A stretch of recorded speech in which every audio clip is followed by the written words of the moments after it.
Baakiyalakshmi serial next பிரேமோ என்ன மாதிரியான ட்விஸ்டாக்க போகுதுன்னு பார்க்கலாம். ரொம்பவே கோபத்தில் இருக்காங்க நம்ம பாக்கியா. ஒரு பக்கம் பயங்கர டென்ஷனில் என்ன பண்ண போகிறனோ என்னமே புரியலன்னு சொல்லிட்டு ரொம்ப வருத்தத்தில் இருக்காங்க. அப்போ நம்ம தாத்தா வராங்க. தாத்தா வந்ததுமே என்ன விஷயம் என்ன ஏதுன்னு சொல்லிட்டு கேட்குறாங்க. நடந்ததை சொல்கிறாங்க. பக்கத்தில் ஒயின் ஷாப் வேற வருதுமாமா. என்ன பண்ணுறதுன்னு எனக்கு எதுவுமே புரியலன்னு சொல்லிட்டு வருத்தப்பட்டு பேசினதும், எதுக்காக பாக்கியா நீ இதுக்கெல்லாம் வருத்தப்படுற? அப்படியெல்லாம் ஒன்றும் கிடையாது, அதுக்கெல்லாம் நீ வருத்தப்படலாமா? நீ இதை விட பல மடங்கு பிரச்சனையை நீ சமாளிச்சவன். இது உன்னால சமாளிக்க முடியாதா? இதெல்லாம் உன்னால ஈஸியா சமாளிக்க முடியும். நீ எது நினைச்சு கவலைப்படாத. உங்களுக்கு துணையா வேணும்னா எப்பவுமே காலையில வரைக்கும் ஈவினிங் வரைக்கும் உங்க கூட நான் இருக்கேன்றாங்க. உடனே ஐயா என்ன ஐயா சொல்றீங்க?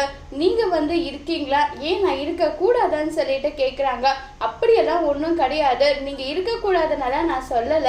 நீங்க இருக்கிறதுனால எங்களுடைய பிரச்சனை சால்வ் ஆகுனா அது எனக்கு சந்தோஷம்னு சொல்லிட்டு இப்ப செல்வி சொல்லிட்டு இருக்காங்க.